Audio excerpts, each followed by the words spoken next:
ابھی آپ کو براہ راست لیے چلیں گے، امیر جماعت اسلامی حافظ زعیم الرحمان پریس کانفرنس کر رہے ہیں۔ یہ مطالبہ کرتا ہوں کہ کسی بھی صورت میں ان کی سرزمین پاکستان کے لیے استعمال نہ ہو۔ اس کا کس کو فائدہ ہے؟ پاکستان، کمزور پاکستان کس کے فائدے میں؟ ہمارے دشمنوں کے فائدے میں، نہ وہ پاکستان کے فائدے میں، نہ افغانستان کے فائدے میں۔ اسی طرح کمزور افغانستان نہ افغانستان کے فائدے میں، نہ پاکستان کے فائدے میں۔ جب بیٹھ کر بات ہی کرنی ہے تو پھر اتنا خون خرابہ کیوں کیا جائے؟ اس لیے پہلی پرائرٹی بھی اور آخری پرائرٹی بھی گفتگو کی اور بات چیت کی ہونی چاہیے، اور اس میں حکومت کو پیش رفت کرنی چاہیے، اور اس کے لیے اسٹیک ہولڈر کو بلا کر ایک گفتگو کی جائے، بجائے اس کے کہ فیصلہ سنا دیا جائے کہ جناب ہمیں یہ کرنا ہے اور یہ کرنا ہے۔ ورنہ یہ مسئلہ اس طرح سے حل نہیں ہوگا۔ کتنی جانیں جائیں گی، کتنے فورسز کے جوان ہمارے شہید ہوں گے، کتنے عام لوگ قتل ہوں گے۔ تو اس لیے پھر ہم یہ بھی سمجھتے ہیں کہ امن کو قائم کرنے کا راستہ صرف یہ نہیں ہوتا کہ آپ فوجی کارروائی کریں یا اداروں کی کارروائی کریں۔ امن کو قائم کرنے کے دو راستے ہوتے ہیں، اور خود یہ بات ہم بہت اچھی آگے بڑھتے کو بتائیں کہ چیئرمین پیپلز پارٹی بلاول بھٹو نے کہا پاکستان چین اور امریکہ میں پل کا کردار ادا کر سکتا ہے۔ ہم تقسیم کے بجائے فاصلے کم کرنا چاہتے ہیں۔ بھارت کو چین کے مقابلے میں لانے سے خطے میں طاقت کا توازن بگڑے گا۔ بھارت سے تجارت اور مذاکرات کی بحالی میں امریکہ اہم کردار ادا کر سکتا ہے۔ وہ میونک سیکیورٹی کانفرنس میں جرمن میڈیا کو انٹرویو دے رہے تھے۔ مصطفیٰ قتل کیس سندھ ہائی کورٹ نے 10 فروری کا انسداد دہشت گردی عدالت کا فیصلہ معطل کر دیا۔ عدالت نے محکمہ پروسیکیوشن کی درخواست منظور کر لی۔ تفصیلات لیں گے عبدالحسیب خان سے۔ عبدالحسیب، آگاہ کیجیے گا۔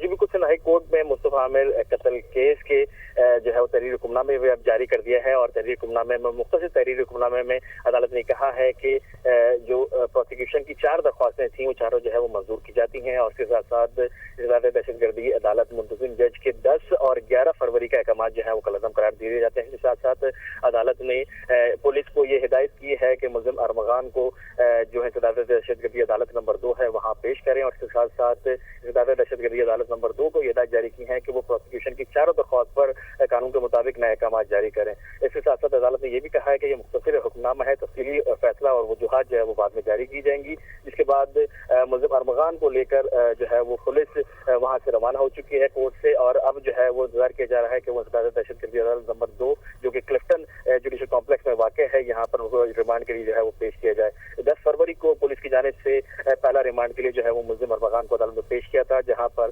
منتظم جج دہشت گردی عدالت نے ان کے جسمانی ریمانڈ کی درخواست جو ہے وہ مسترد کرتے ہوئے جوڈیشل ریمانڈ پر جیل بھیجنے کا حکم دیا تھا۔ اس کے ساتھ ساتھ اگلے روز یعنی 11 فروری کو پولیس کی جانب سے دوسرے مقدمے میں ریمانڈ کی درخواست جو ہے وہ دائر کی گئی تھی، جس کو بھی منتظم عدالت کی جانب سے مسترد کرتے ہوئے واقعے کی تفتیش کے لیے جوائنٹ انٹروگیشن رپورٹ جو ہے وہ قائم کرنے کا حکم دیا تھا۔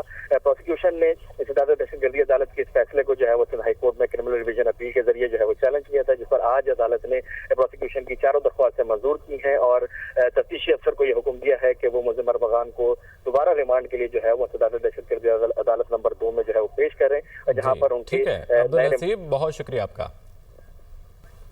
تحریک انصاف کے رہنما اسد قیصر نے کہا ہے کہ جب آپ ووٹ کو عزت نہیں دیں گے تو ملک نہیں چل سکتا۔ جو قانون سازی ہو رہی ہے وہ عوام کے مفاد میں نہیں، ایسا کوئی قانون نہیں ہونا چاہیے جو انسانی حقوق کے خلاف ہو۔ موجودہ حکومت کے تمام قانون سازی کو واپس کریں گے۔ جب آپ جو ہے نا ووٹ کو عزت نہیں دیں گے تب تک یہ ملک نہیں چل سکے۔ اس وقت جو قانون سازی ہو رہی ہے وہ قانون سازی کسی طور پر عوام کے مفاد میں نہیں ہے، یہ قانون سازی مکمل طور پر عوام کے مفاد کے خلاف ہے۔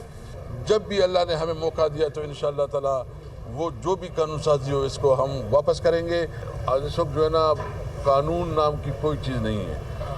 آپ قانون پاس کرتے ہیں اس اسمبلی سے جس کی خود کوئی کریڈیبلٹی نہیں ہے، جو کہ ایک جاری طور پر وجود میں آئی ہے، جس کی وجود خود جو ہے نا وہ کوئی تسلیم نہیں کرتا۔